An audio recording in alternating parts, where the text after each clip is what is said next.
Hello world, and welcome back to another episode of CSL TV. I'm your host Sean Sidery, and in this video we're wrapping up our three-part series covering some tools and techniques that we can use to further secure and enhance the security of some home computer systems.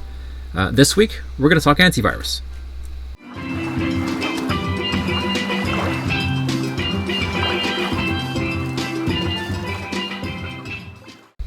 Yes, you heard me right. I said antivirus. So antiviri, whatever it is, the plural of antivirus, that is probably the most contested, argued, debated, bloodied topic within cybersecurity, right next to network firewalls. Let's be honest, network firewalls and antiviruses have been around for a really, really long time. They were the classic, they are the old guard. They've been around for ages. It's kind of like the minimum that most people expect to have. So when we talk about antivirus, I just want to specify we're generally talking about signature-based tools. Now, signature, I don't really care whether that signature's being downloaded on a daily basis, like a DAT file or signature file or fingerprint file, or the signatures are sitting in the web. Maybe they're called web reputation. It's all effectively the same thing. A list of known bad things, and the software is going, are you bad? Every time this file open, are you bad? Are you bad? Are you bad? Are you bad? And the answer is no, and if it answers yes, it does certain action with that. So antiviruses, they are I will say, a necessary evil, but I do want to specify one thing at this point, is that we're referring to endpoint security as a whole. Would I ever run without endpoint security? No. Would I run without an antivirus? Maybe. But in the context of this current discussion, we're talking about what do we recommend for a home antivirus signature-based tool. Now, there are a lot of free ones out there, a lot of shareware ones, but at the end of the day, Microsoft, of all people, of all organizations, has actually been doing a really, really good job with their endpoint security tools, their endpoint antivirus, now called Windows Defender. One of the problems, though, with the Defender that comes with your system is you don't have a whole lot of control over it. That's what you typically get of a paid product or a corporate tool that you might have home rights to, is you can have full control the settings and all that. But there's actually a free tool that adds on to that gives home users the full power and control of a arguably good enough engine. And if you apply those other techniques we previously described on network security, DNS security, browser security, things like that, actually affords you a fairly reasonable amount of protection out of the box for free, and it's there to use. So let's dive in. All right, so what we have here is the same Windows Home system we've been using previously. We have our DNS server settings set up in the network. We've got it through web browsers, AdBlock Plus. We changed our default search engine and all that. So the tool we're talking about to more effectively use the built-in Windows Defender antivirus is called Defender UI. And you can get that right off the web at defenderui.com. The install is not very large. I've already downloaded it, but there's a link, and all we need to do is, you can see it's a couple megabytes, so 2.4 megabytes. Let's go ahead and install it.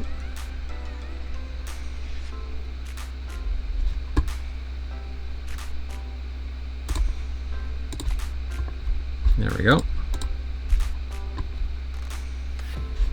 Pretty much accept the defaults.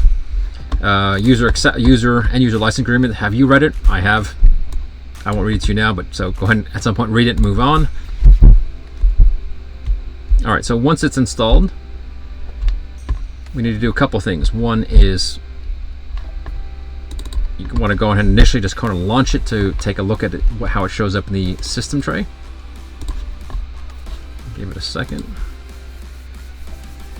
There we go. So what happens is when you first install it, it's going to prompt you what kind of security profile do you want to use.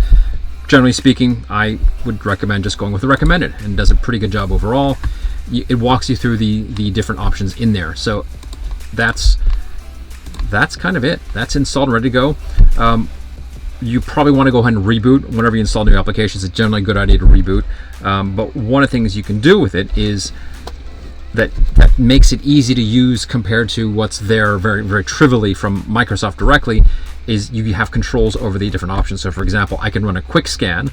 Now, why is a quick scan important? Because Windows Defender, as all antiviruses, are just kind of scanning systems, scanning files as and when they're opened, downloaded, executed, things like that. Sometimes, or it's generally recommended to periodically scan your hard drive.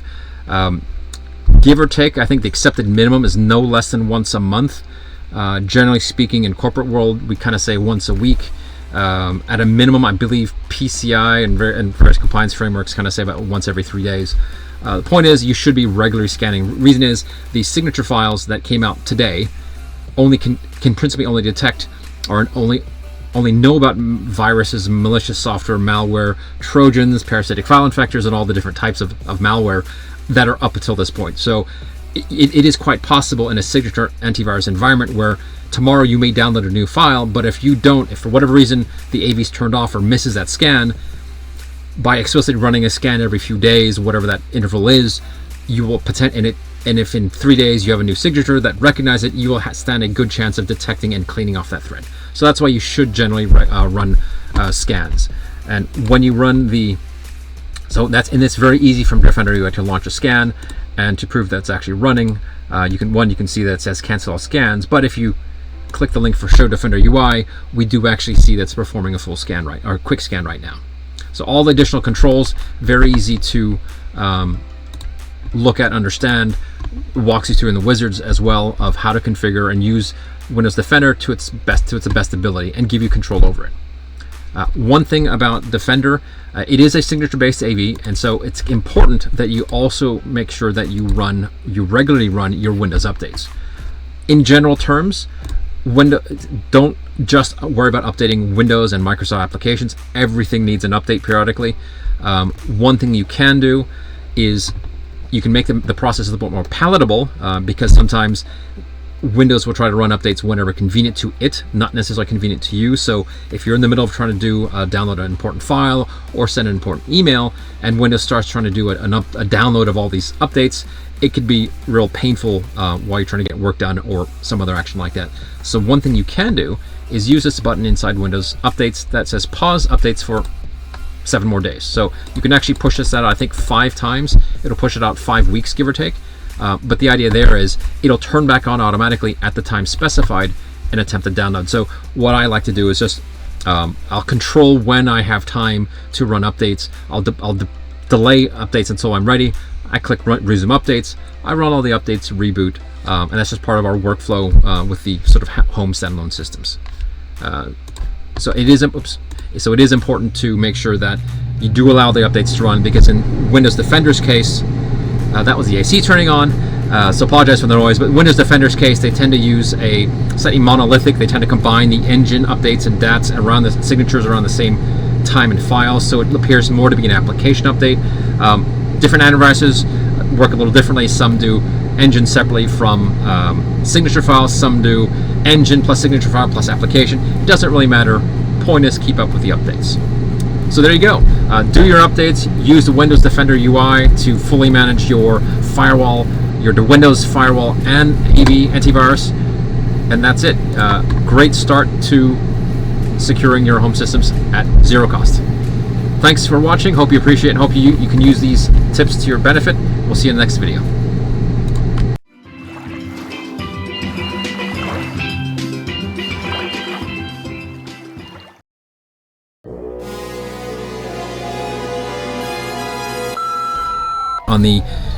No, that's no good. Some use of this week, most hotly contested